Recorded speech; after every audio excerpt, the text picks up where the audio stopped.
தம்பி, என்ன வேலை பார்க்குறீங்க? கொத்தனாராக இருக்கீங்களா? சரி சரி சரி. ஒரு நாளைக்கு சம்பளம் எவ்வளோ? 800 ரூபா. எப்படி லீவ் எடுப்பீங்களா இல்லை மாதத்துக்கு 2 நாள் மட்டும் லீவ் எடுப்பீங்களா? சரி. அப்போ உங்களுக்கு வந்து அந்த 3 கேஸ் சிலிண்டர் அன்னபூர்ணி சூப்பர் 6 திட்டத்தில் 3 சிலிண்டர் ஃப்ரீன்னு சொல்லியிருக்காரு. அந்த 3 சிலிண்டர் உங்களுக்கு கிடைக்காது.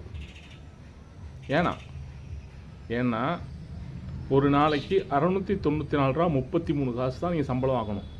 அதாவது வருஷத்துக்கு 2,50,000 ரூபா மட்டும்தான் நீங்கள் சம்பாதிக்கணும். மாதத்துக்கு 20,833 ரூபா மட்டும்தான் நீங்கள் சம்பளம் வாங்கணும். அப்படியெல்லாம் வாங்கியிருந்தால் மட்டும்தான் உங்களுக்கு அந்த 3 கேஸ் சிலிண்டர். இது தேர்தலுக்கு முன்னாடி அப்படிலாம் சொல்லலையா? ஆமாம், சொல்லலை தான். இப்போ இந்த திட்டத்தை ஜனவரி மாதத்துலேருந்து அமல்படுத்த போகிறாங்கல்ல, பொங்கலுக்கு பிறகு. அதனால் இப்போ அந்த டேர்ம்ஸ் அண்ட் கண்டிஷன்லாம் போட்டிருக்காங்க. தேவைப்பட்டால் நாளைக்கே ஒன்று சொன்னாலும் சொல்லுவாங்க. 2 கேஸ் சிலிண்டர் வச்சுருக்கவங்களுக்கெல்லாம் இந்த 3 கேஸ் சிலிண்டர் ஃப்ரீ கிடையாது அப்படின்னு சொன்னாலும் சொல்லுவாங்க. இப்போதைக்கு என்ன தகவல்னாக்கா 2,50,000 ரூபா வருட வருமானம் இருந்துச்சுன்னா அவங்க 2,50,000க்குள்ளே இருந்துச்சாக்கா அவங்களுக்கு உண்டு. அதாவது மாதத்துக்கு 20,883 ரூபா மட்டும்தான் சம்பாதிக்கணும். நீங்கள் கூட சம்பாதிக்கணும் உங்களுக்கு கிடையாது அப்படி சொல்லிட்டாங்க. இன்னும் டேர்ம்ஸ் அண்ட் கண்டிஷனாக புதுசாக வர வாய்ப்பு இருக்குது. இதை பற்றி பேசுகிறது தெரியுதா? இன்றைய சட்டமன்ற கூட்டத்தில் தமிழ்நாடு முதலமைச்சர் மாண்புமிகு திரு விஜய் அவர்கள் 3 விதி எண் 110 கீழ் 3 அறிவிப்புகளை வெளியிட்டிருக்கிறார். அதாவது என்னென்னா, அன்னபூர்ணி சூப்பர் 6, நல்லா பேரை பார்த்துங்க, அன்னபூர்ணி சூப்பர் 6 திட்டத்தின் கீழ் 6 சிலிண்டர் கொடுப்போம், வருஷத்துக்கு இலவச சிலிண்டர் கொடுப்போம்னு தேர்தலுக்கு முன்பு வாக்குறுதி கொடுத்திருந்தார் திரு விஜய் அவர்கள். இப்போ அந்த அன்னபூர்ணி சூப்பர் 6 திட்டத்தின் கீழ் 3 சிலிண்டர் மட்டும்தான் கொடுப்போம்னு அறிவிச்சிருக்காங்க. அந்த 3 சிலிண்டர் கூட பார்த்தீங்கன்னாக்கா வருட வருமானம் 2,50,000 ரூபாய்க்குள்ளே, அதாவது மாதம் 20,883 ரூபா மட்டும் சம்பாதிக்கிறவங்க மட்டும்தான் அந்த 3 சிலிண்டரும் ஃப்ரீயாக தருவோம் அப்படின்னு அறிவிச்சிருக்காங்க. இதோட இன்னும் டேர்ம்ஸ் அண்ட் கண்டிஷன்லாம் நாளைக்கு இன்னும் கொஞ்சம் கூடுதலாக வரும்னு நினைக்கிறேன். இந்த திட்டம் பார்த்தீங்கன்னாக்கா 2027 பொங்கலுக்கு பிறகு ஸ்டார்ட் பண்ண போகிறாங்களாம். அப்புறம் 2வது அறிவிப்பு என்னன்னாக்கா, அந்த மகளிர் வெற்றி பயணம் இருக்குல்ல, திமுக அரசாங்கத்தால் மகளிர் விடியல் பயணம் பெயர் வைக்கப்பட்டு தொடங்கப்பட்ட அந்த பெயர் இந்த ஆட்சியில் மகளிர் வெற்றி பயணம் என்ற பெயர் மாற்றப்பட்டிருக்கிறது. அந்த மகளிர் வெற்றி பயணம் இவங்க ஏற்கனவே சொன்னது என்னென்னா, எலெக்ஷனுக்கு முன்னாடி நான் ஆட்சிக்கு வந்த அடுத்த நொடி அடுத்த நிமிடம் தமிழ்நாட்டில் எந்த பஸ்ஸில் வேணாலும் பெண்கள் ஏறலாம், எங்கே வேணாலும் இறங்கிக்கலாம் அப்படின்னு வாக்குறுதி கொடுத்துருந்தாரு. இப்போ பார்த்தீங்கன்னாக்கா அந்த திட்டத்தை பற்றி நீங்கள் அறிவிச்சிருக்காங்க. அதன் அடிப்படையில் பெண்கள் ஒரு மாவட்டம் விட்டு இன்னொரு மாவட்டம் போய்க்கலாம். அதாவது மாவட்ட பேருந்துகள், அதாவது பார்த்திங்கன்னா தஞ்சாவூரில் பஸ் ஏறி திருச்சியில் இறங்கிக்கலாம். Thanjavur to Trichy bus transport இருக்குல்ல, அந்த பஸ்ஸில் ஏறி போகலாம். அது இலவசம் என்ற ரீதியில் அறிவிப்பு வெளியிட்டிருக்காங்க. அதை பற்றிய மேலதிக தகவல்கள் நாளைக்கு கிடைக்கும்னு நினைக்கிறேன். இன்னும் என்னென்ன டேர்ம்ஸ் அண்ட் கண்டிஷன் போடுவாங்கன்னு தெரியல. 3வது அறிவிப்பு என்னன்னாக்கா, பரந்தூர் விமான நிலைய திட்டம் ரத்து. அதாவது திமுக ஆட்சியில் கடந்த 5 ஆண்டு கால ஆட்சியில் சென்னையின் வளர்ச்சியை கருத்தில் கொண்டு சென்னை விமான நிலையம் மிக சிறியதாக இருப்பதால் அதைவிட ஒரு பெரிய சர்வதேச விமானம் வேண்டும் என்பதற்காக பரந்தூரில் நிலம் கையகப்படுத்தப்பட்டு அங்கே விமான நிலையம் கட்டுவதற்கான தொடக்க பணிகள்லாம் நடந்துகிட்டு இருந்துச்சு. இந்த நிலையில் தான் இப்போ தாவேகா அரசாங்கம் பதவியேற்று அவங்க என்ன சொல்லியிருக்காங்கனாக்கா, அந்த பரந்தூர் விமான நிலையம் திட்டமே டோட்டலாக ரத்து செஞ்சிட்டோம் அப்படின்னு அறிவிச்சிருக்காங்க. சென்னையை விட ஹைதராபாத் மற்றும் பெங்களூர் ஏர்போர்ட்டு ரொம்ப பெருசு. அதனால தான் பார்த்தீங்கன்னாக்கா அங்கே சர்வதேச அளவிலான தொழில் முதலீடுகள் கர்நாடகா மற்றும் ஆந்திரா மாநிலங்களில் ஜாஸ்தியாக கிடச்சிட்ருக்கு.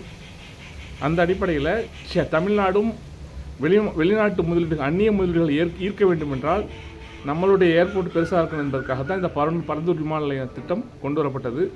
அதை இன்னைக்கு திரு விஜய் அவர்கள் அது ரத்து செய்யப்பட்டு விட்டது.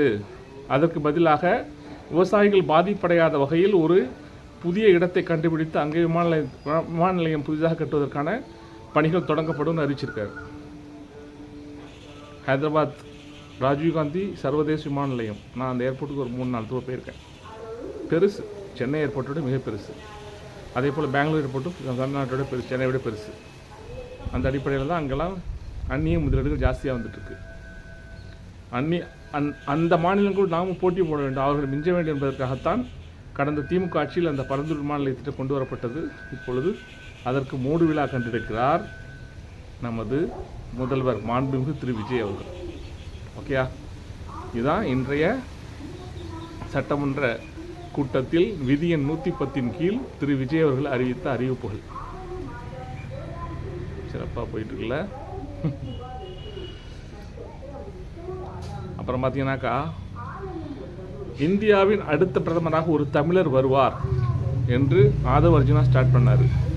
அதற்கு பிறகு பார்த்தீங்கன்னாக்கா நம்ம சரத், கில்லி சரத் மாத்திரையை பவுட்ரு மாதிரி நசுக்கிறார்ல, பேராசிட்டமால் மாத்திரையை, அந்த கில்லி சரத் தான். அவர் என்ன பேசினார்னாக்கா, எங்கள் இதயத்திலும் இல்லங்களிலும் கோட்டையிலும் ஆட்சி செய்யும் சிஎம் அவர்களே, நாளை இந்தியாவின் பிரதமரே நீங்கள்தான். ஏஎம் பிஎம் என்று மணி பார்க்காமல் வேலை செய்யும் எங்கள் முதல்வரே, நாளைய பிஎம் நீங்கள் தான் என்று ஒரு கருத்து சொல்லியிருந்தார். அதுபோல் இன்னும் 2-3 அமைச்சர்கள் தொடர்ந்து வருங்கால பிரதமரே எங்கள் அண்ணன் தான் அப்படின்ற ரீதியில் கருத்து சொல்லியிருந்தாங்க. இதை பார்த்து காண்டான கடுப்பான நம்ம காங்கிரஸ் கட்சியினுடைய மாநில தலைவர் திரு மாணிக்கம் தாக்கூர் என்ன சொன்னார்னாக்கா, சில அமைச்சர்கள் சொல்வதையெல்லாம் அதில் சீரியஸாக எடுத்துக்காதீங்க, அது விளையாட்டுத்தனமானது. நான் போகும்போது கூட எங்களுடைய கட்சியின் தொண்டர்கள் வந்து பிரதமர் அப்படி தான் சவுண்டு விட்றாங்க, அதனால் பெருசாக எடுத்துக்காதீங்க அப்படின்ட்டு சொல்லிட்டு கடந்து போயிட்டார். ஆனால் பார்த்தீங்கன்னாக்கா இது வந்து தொடர்கதையாக ஆகிட்டுருக்கு. நம்ம எப்படியாப்பட்ட தியாகத்தை செஞ்சோம். நம்மளுடைய தலைவர் ராகுல் காந்தியை 2019 இந்தியாவின் நமது கூட்டணியின் பிரதமர் வேட்பாளர் என்று அறிவித்த மு.க. ஸ்டாலின் இன்னைக்கு வந்து ராகுல் காந்தி என்ற ஒரு மனிதர் இந்தியா கூட்டணி பிரதமர் வேட்பாளராக இருக்கிறார் என்பதை கொஞ்சம் கணக்கில் எடுக்காமல் அடுத்த பிரதமராக விஜய் வருவார் என்று சொல்லக்கூடிய தாவேகாவின் அமைச்சர்கள் என்பதெல்லாம் கொஞ்சம் கம்பேர் பண்ணி பார்த்துருப்பார்னு நினைக்கிறேன். ரொம்ப நொந்து போய் என்ன சொல்லியிருக்காருனாக்கா, ஒரு எம்பிக்கள் கூட இல்லாத தாவேகா என்ற கட்சி எதற்காக நாங்கள் இந்தியா கூட்டணியில் சேர்க்கணும், தாவேகா இந்தியா கூட்டணியில் சேர்க்கப்படலை இப்போதைக்கு அப்படின்ட்டு அறிவிச்சிருக்காரு. காண்டாயிட்டார். வேணும், உங்களுக்கெல்லாம் அப்படி தான் வேணும். மு.க. ஸ்டாலின் என்ற மனிதருடைய பாப்புலாரிட்டி இந்தியா முழுவதும் உயர்ந்து கொண்டே இருக்கிறது.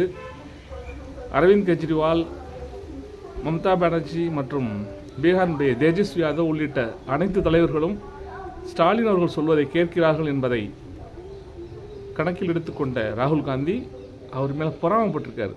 ஐயோ, நமக்கு போட்டியாக இவர் பிரதமர் வேட்பாளர் இருப்பார்கள் இருக்கே என்ற பொறாமையின் அடிப்படையிலேயே அவர் என்ன பண்ணார்னாக்கா, தேர்தலுக்கு முன்பாக இவர் சேட்டையை கொடுத்துட்டார். பிரவீன் சக்கரவர்த்தி, மாணிக்கம் தாக்கூர்லாம் அவங்க இஷ்டத்துக்கு பேசுகிறாங்க நம்ம நினச்சிக்கிட்டு இருந்தோம். ஆனால் பார்த்தீங்கன்னாக்கா அவங்க இஷ்டத்துக்கெலாம் பேசலை.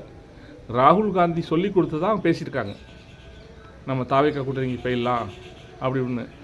அந்த சனியன்களை அப்பயே விட்டு தொலைஞ்சிருந்துருக்கலாம், பேசாமல் போய் தொலைங்க அப்படின்ட்டு. அது இல்லாமல் திமுக கூட்டணியிலே தக்க வச்சு அவங்களுக்கு ஒரு 28 எம்எல்ஏ சீட்டை கொடுத்து ஒரு ராஜ்யசபா எம்பி பதவியும் கொடுத்து எல்லாம் பண்ணி முடிச்சுட்டு அப்படின்னு வந்து சைகை காமிச்சார் திமுக தலைவர் தளபதி ஸ்டாலின் அவர்கள். ஆனால் அதெல்லாம் முடியலை. எல்லாம் நீங்கள் நினச்சிட்டு முடிஞ்சிச்சுன்று, அதெல்லாம் முடியலை. எலெக்ஷனில் வைக்கிறேன் பாருங்கள் உங்களுக்கு ஆப்போ அப்படின்ட்டு தமிழ்நாட்டுக்கு வந்த ராகுல் காந்தி தமிழ்நாடு முதலமைச்சராக அப்போது இருந்த திரு மு.க. ஸ்டாலின் அவர்களோடு இணைந்து ஒரு கூட்டத்தில் கூட பேசலை, அப்படி அவாய்ட் பண்ணிட்டு போனார். பொன்னேரி, துறையூர் போன்ற காங்கிரஸ் கட்சி போட்டியிட்ட சில தொகுதிகள் மட்டும் போய் பிரச்சாரம் பண்ணார். அந்த பிரச்சாரம் பெருசாக செல்ஃப் எடுக்கலை. மு.க. ஸ்டாலின் என்ற பெயரையே மென்ஷன் பண்ணாமல் ஒரு பிரச்சாரம் பண்ணும்பொழுது கர்நாடக மாநிலத்தின் அப்போதைய துணை முதல்வராக இருந்த இப்போது முதலமைச்சராக இருக்கும் திரு டி.கே. சிவகுமார் ஸ்டாலின் பேரை சொல்லாமல் நீங்கள் எப்படி பிரச்சாரம் பண்ணலான்னு கொஞ்சம் லைட்டாக கடிஞ்சிக்கிட்டதுனால அதற்கு பிறகு ஸ்டாலின் அவர்களுடைய பெயரை மென்ஷன் பண்ணி பிரச்சாரம் பண்ணிட்டு போயிட்டார். ஆனால் கூட்டணி அப்போ ஜெல் ஆகலை. ஏன்னா இவங்க வேறு பிரச்சாரம் பண்ணிட்டு இருந்தாங்க, தாவேகா கூட்டணி போகணும் அப்படின்ட்டு. நம்ம இப்போது முதலமைச்சராக இருக்கக்கூடிய திரு விஜய் அவர்கள் கூட பிரச்சாரம் பண்ணார். உண்மையான காங்கிரஸ் தொண்டர்கள் தாவேகா கூட்டணி தான் ஆதரிக்கிறாங்க, சில கட்சியில் உள்ள சில தலைவர்கள் தான் திமுக கூட்டணி ஆதரிக்கிறாங்க என்று பிரச்சாரம் பண்ணார். அது நல்லா ஒர்க் அவுட் ஆகி காங்கிரஸ் தொண்டர்கள்லாம் பார்த்திங்கனாக்கா விசில் சின்னத்துக்கு வாக்களிச்சிட்டாங்க. கை சின்னத்தையே மறந்துட்டாங்க. கை சின்னத்துக்கு மறந்துட்டு உதயசூரிய சின்னத்தெல்லாம் மறந்துட்டு திமுக போட்டியிட்ட தொகுதிகளெல்லாம் ஃபுல்லாக விசில் சின்னத்தில் வாக்களித்து நம்ம விஜய் அவர்களை ஒரு 108 தொகுதியில் வெற்றி பெற வச்சுட்டாங்க. 108 தொகுதியில் வெற்றி பெற்ற நிலையில் இருந்த விஜய்க்கு ஓடோடி போய் கூட்டணி தலைமையான திமுகவினும் சொல்லாமல் ஓடோடி போய் தங்களுடைய 5 எம்எல்ஏக்களுடைய ஆதரவை கொடுத்தது தமிழ்நாடு காங்கிரஸ் கட்சி. எல்லாம் நம்ம ராகுல் காந்தி கொடுத்த ஐடியா தான். ராகுல் காந்தியோட அனுமதி இல்லாமல் அப்படிலாம் செய்ய முடியாது. அவருடைய அனுமதியோடு தான் எல்லாம் செஞ்சாங்க. இப்போ பார்த்தீங்கன்னாக்கா திமுக என்ற கட்சி அவர் தானாகவே முன்வந்து ராகுல் காந்தி பிரதமர் வேட்பாளர் என்று அறிவித்தது. ஆனால் இந்த இப்போது தாவேகா யாருடைய எம்எல்ஏக்களுடைய ஆதரவோடு ஆட்சி அமைத்திருக்கும் என்பதை கூட மறந்து, காங்கிரஸ் கட்சியின் தலைவர் அடுத்த பிரதமர் வேட்பாளராக இருக்கிறார் என்பதை மறந்து, எங்கள் தலைவர் திரு விஜய் அவர்கள் அடுத்த பிரதமர் ஆவார் என்று தாவேகா அமைச்சர்கள் பேசிக் கொண்டிருக்கிறார்கள். அதையும் விஜய் ரசித்து கொண்டிருக்கிறார். அவர் எதிர்த்து பேசலை, தடுத்து பேசலை, அப்படிலாம் பேசக்கூடாது, சொல்லாதீங்க அப்படின்னு சொல்லலை. அதோடு இல்லாமல் பார்த்தீங்கன்னாக்கா நார்த் இந்தியா முழுக்க தளபதி விஜய்னு இந்தியிலேயே ரூட் மாஃபியா, தமிழ்நாட்டில் ஏற்கனவே ரூட் மாஃபியா பார்த்த வேலை தான் அவர்கள் தேர்தல் வெற்றி பெற்றார்கள். இப்போ பார்த்தீங்கன்னாக்கா நரேந்திர மோடி ஃபோட்டோ, ராகுல் காந்தி ஃபோட்டோ, அப்புறம் விஜய் அவர்கள் ஃபோட்டோ, இந்த 3 ஃபோட்டோவும் காமிச்சியில் யார் சிஎம் அவர்னு அடுத்த சிஎம்னாக்கா தளபதி விஜய்னு எல்லாம் சொல்கிறாங்களாம். அப்படிப்பட்ட ஒரு பிரச்சாரத்தை முன்னெடுத்து ரீல்ஸ் எக்கச்சமாக போயிட்டு வைரல் ஆகிட்டுருக்கு. அது நல்லா எக்கச்சமாக போயிட்டுருக்கு. இதெல்லாம் பார்த்து காங்கிரஸ் தலைமை ரசிக்கலை, கடும் கோபத்தில் இருக்குது. இந்த நிலையில் தான் நம்ம தமிழ்நாடு மாநில காங்கிரஸ் கமிட்டியினுடைய தலைவர் திரு மாணிக்கம் தாக்கூர் ஒரு எம்பி கூட இல்லாத தாவேக்காவையெல்லாம் நாங்கள் வந்து இந்தியா கூட்டணியில் சேர்க்க முடியாது அப்படின்ட்டு ஒரு வார்த்தையை விட்டுருக்காரு. இப்படி தான் போயிட்டுருக்கு. உங்களுக்கெல்லாம் நல்லா வேணும். நன்றி விசுவாசம் என்பது கொஞ்சம் கூட இல்லாமல் துரோகம் பண்ணிட்டு ஓடினீங்கல்ல, அனுபவிங்க. அப்படி தான் சொல்கிறார்கள் தமிழ்நாட்டு மக்கள், அரசியலை உற்று நோக்கி கொண்டிருக்க அரசியல் பார்வையாளர்கள். இப்படி தான் போயிட்டுருக்கு. அடுத்த ஒரு அரசியல் நிகழ்வில் அடுத்த வீடியோவில் பார்க்கலாம். தேங்க்ஸ் ஃபார் வாட்சிங். இந்த வீடியோ உங்களுக்கு பிடிச்சா லைக் பண்ணுங்கள், கமெண்ட் பண்ணுங்கள், ஷேர் பண்ணுங்கள். அறக்குறள் யூடியூப் சேனலை சப்ஸ்கிரைப் பண்ண மறக்காதீங்க. Bye, see you.